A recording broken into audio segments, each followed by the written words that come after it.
Hello students, welcome to A to Z পরীক্ষা। তো আজকে কিন্তু আমরা করব হলো সারাংশ নাম্বার 34। হাতে আর একদমই অল্প সময়, প্রত্যেকে খুব ভালো করে প্রিপারেশন নাও। চলো দেরি না করে শুরু করছি। দেখো, বলেছে পরিবেশ মানব জীবনের মৌলিক ভিত্তি। প্রকৃতি মানুষের খাদ্য, জল, বায়ু ও আশ্রয়ের প্রধান উৎস।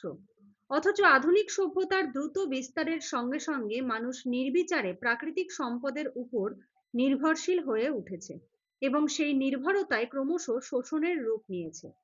বন উজাড়, নদী দূষণ, বায়ু ও মাটির বিষক্রিয়া এবং জলবায়ুর অস্বাভাবিক পরিবর্তন আজ বৈশ্বিক সমস্যায় পরিণত হয়েছে।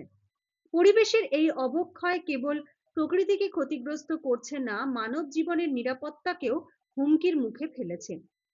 প্রাকৃতিক ভারসাম্য নষ্ট হলে খাদ্য উৎপাদন ব্যাহত হয়, পানীয় জলের সংকট দেখা দেয় এবং নানাবিধ রোগের প্রকোপ বৃদ্ধি পায়। ফলে অর্থনীতি, জনস্বাস্থ্য ও সামাজিক স্থিতিশীলতা একসঙ্গে বিপর্যস্ত হয়। এই পরিস্থিতিতে পরিবেশ রক্ষার দায়িত্ব কোনো এক প্রতিষ্ঠান বা রাষ্ট্রের নয়, ব্যক্তি, সমাজ ও সরকারের সম্মিলিত সচেতনতা ও কার্যকর উদ্যোগ অপরিহার্য।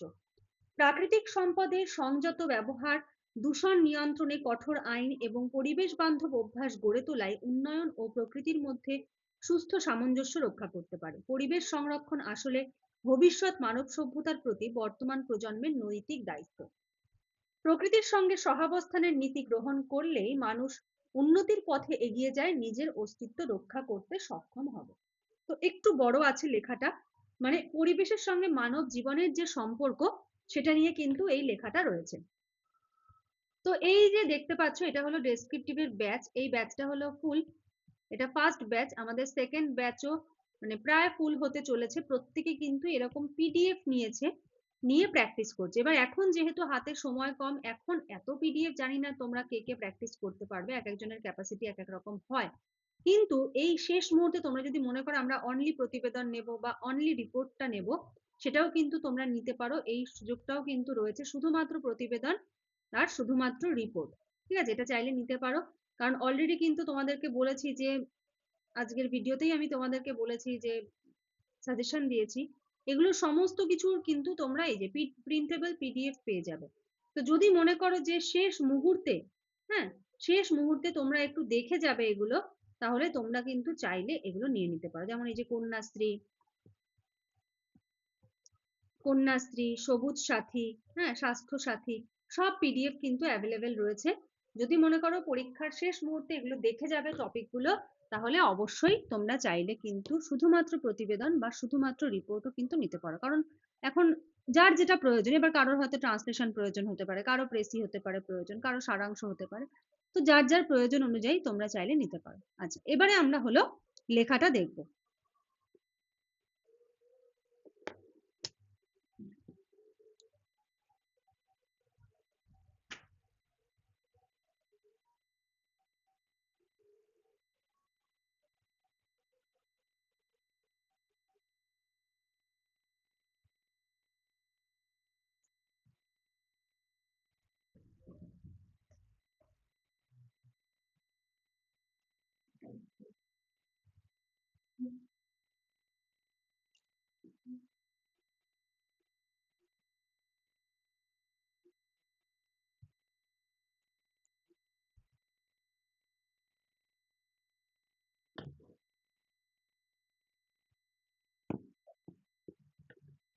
শিরোনাম দেব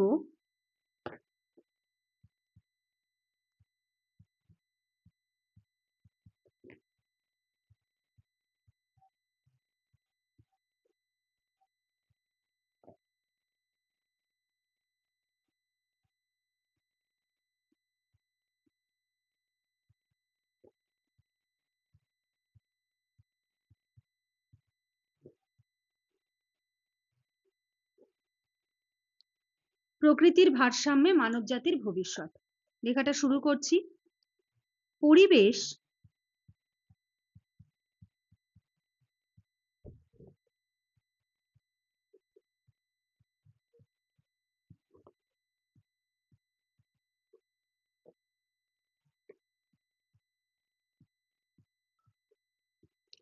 পরিবেশ মানব জীবনের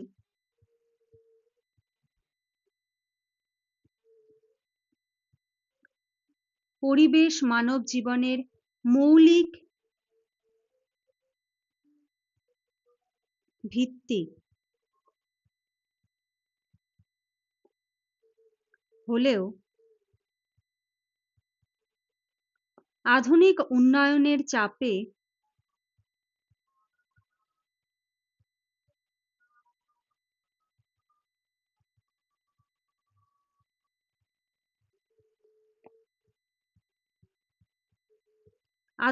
উন্নয়নের চাপে তা দ্রুত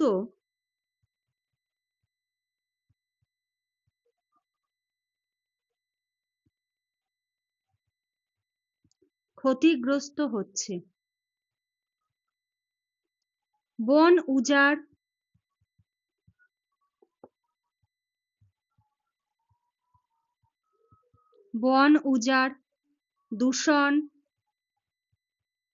দূষণ ও জলবায়ু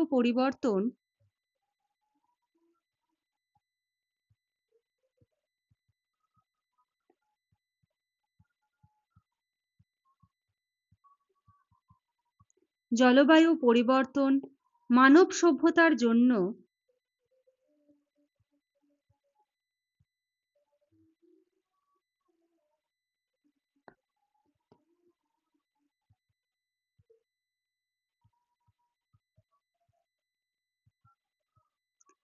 সভ্যতার জন্য হুমকি সৃষ্টি করছে।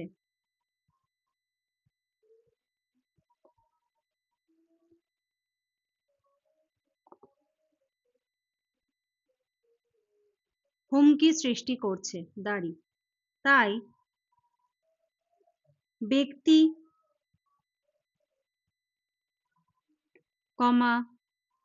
সমাজ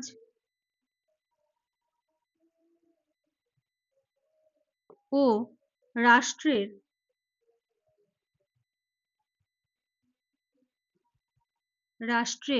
সম্মিলিত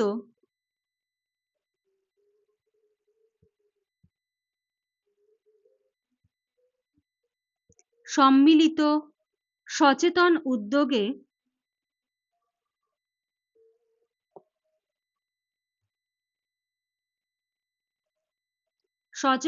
উদ্যোগে প্রকৃতির সঙ্গে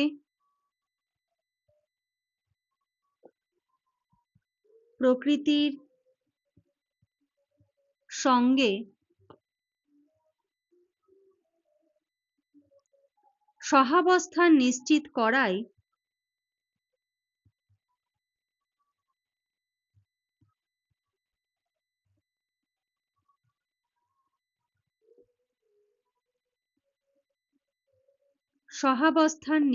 করাই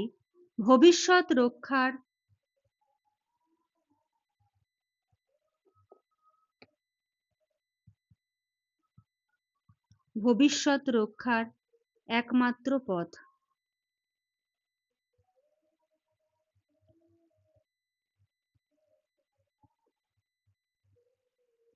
দাঁড়ি, ঠিক আছে? তো সারাংশ লিখলাম, তোমরা তোমাদের মতো করে লিখো, আর কতটা হেল্পফুল হচ্ছে ভিডিওস গুলো সেটাও কিন্তু জানিও। তো আজকের মতো শেষ করছি। এই 7টা দিন 8টা দিন একদম নিজেদের জান প্রাণ দিয়ে কিন্তু প্র্যাকটিস করো।